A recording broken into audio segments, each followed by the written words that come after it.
presidential polls are looking pretty bad for the Republicans over the past couple of weeks, but they're looking even worse when you think about the political history of the U.S. over the past 50 years and the work of several political scientists. So this is Erickson and Walesian. Their research and analysis of historical data, two important things came out about what happens around this point in campaigns. First, the post-convention polling chaos settles down, and the presidential polls, become more stable.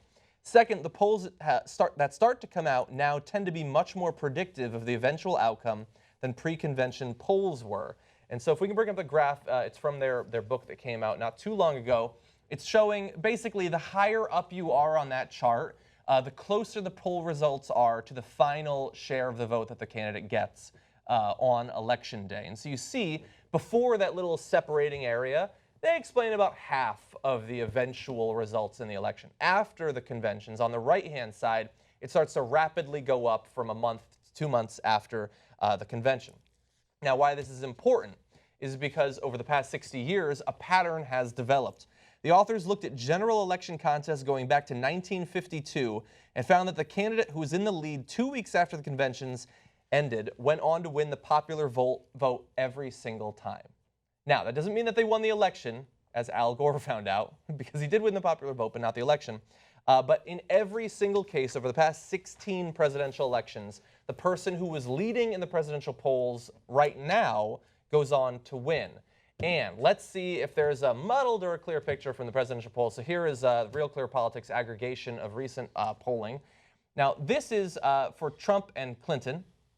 And so you're seeing there on the right-hand side the advantage that the Democrat has in the race right now. This is going back, looks like about 2 weeks, but several polls. And then if you include the third-party candidates as well, third and fourth-party candidates in this next chart, you're going to see this is with Johnson and Stein included, generally the same result. Yeah, but it's still interesting. You know, we disputed this last time, and I think you were wrong. Okay. Typically. You know, it's still, and there are a couple more polls out today that her lead is around 6, and I think 6, and when it's the other people are included, it goes down. I'm still surprised. I mean, that's why I included the. Yeah, no, I got it, but it does still go down when you include both, and I presume it means because all the Jill Stein voters come from what would be Hillary, although I think many just wouldn't vote for her. Just wouldn't vote. We wouldn't vote at it's all. probably a mix. But a mix. A lot of the undecideds end up going to the Johnson or Stein. Right, and Gary Johnson is more split than we would expect. Yes. Like he's not. I probably maybe 55-45 Trump, but with the Stein thing, it ends up. Yeah. The two of them together end up. He's pulling a lot a lot of young voters. Him and Stein. He is right. He's pulling a lot. About 40% between the two of them. Does very well with young voters. I think 18 to 24 he leads. You know who else? Well, he's beating Trump amongst below 30 voters. Yeah, I think below 30, but I think 18 to 24 winning. Oh, really? Oh, 18 to 24. I'm not sure about. That might be the case. Yeah. Yeah. Yeah. You know who else does well with young? No. Forget it. I don't even know what you're going to say. Look, Bernie Sanders, he was going to say, I think. Yeah, I was going to say Bernie Sanders. Oh, that's true. You know what? I bet he'd be winning. Yes. And so, look, we just showed you the polls there. God only knows how much higher it would be if it was Bernie Sanders right now. But even with it being Hillary Clinton, I mean, look, if she's down now to just +6 over him, their research shows that it can tighten up in the closing months. Sure. And every political pattern at some point doesn't actually end up. Like up until John Kerry, the taller candidate had won in every general election. Eventually, these patterns are broken. But it is looking very good for Hillary Clinton. This is irrespective of whether she deserves it or whether she's running a good campaign. This is just my attempt to, once every 3 years, add a little bit of political science to the show. Yeah, we don't want any of that. We like science everywhere else except political science. Then we just go off and just spout whatever opinion we think makes sense. The poll out this week, the IBD poll, the IBD/TIPP poll. I don't have to tell you what that is. Watch your mouth. So that one was one of Trump's best polls. It has, in the four-way race, I believe, has Hillary up 39-37. But that's the poll that has voters under 25, so 18 to 24.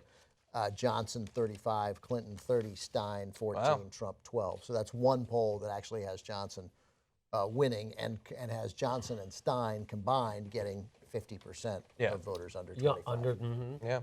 Yeah, and I've seen regularly over 40%, and both Johnson and Stein beating Trump amongst the below 30. And look, I keep looking at the polls. Obviously, the state polls are more important than these national polls. And in a couple of the states that Trump effectively look at the has to screen. win. Jimmy, don't move. Jimmy, don't move. Turn your head back that way. So that looks like our graphic is Jimmy and Hillary. It does. It's Jimmy Dore and Hillary Clinton running. I would like to see that debate, actually. Yeah. But anyway, I mean, if you look at some of the states that he absolutely has to win, like Wisconsin, she's killing him in Wisconsin. Pennsylvania, okay. She's up like 11 in Pennsylvania. He has to win.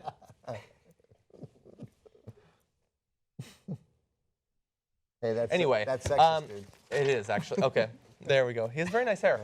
In South Carolina right now, Trump is up by 2 points, and she's winning in Georgia in some of these polls. It's a very interesting election, and I think it has much more to do with Trump than with Clinton. Well, Although I know wait till Media they Matters start. will be mad about that. Wait till they start. They're just asking the Poles now. I wait till they ask the Italians and the Swedes and the Irish people. What do the Poles know? They always go to the polls, though. They always It's go weird. to the Like polls. they're supposed to be representative. Yeah. Somehow they're very predictive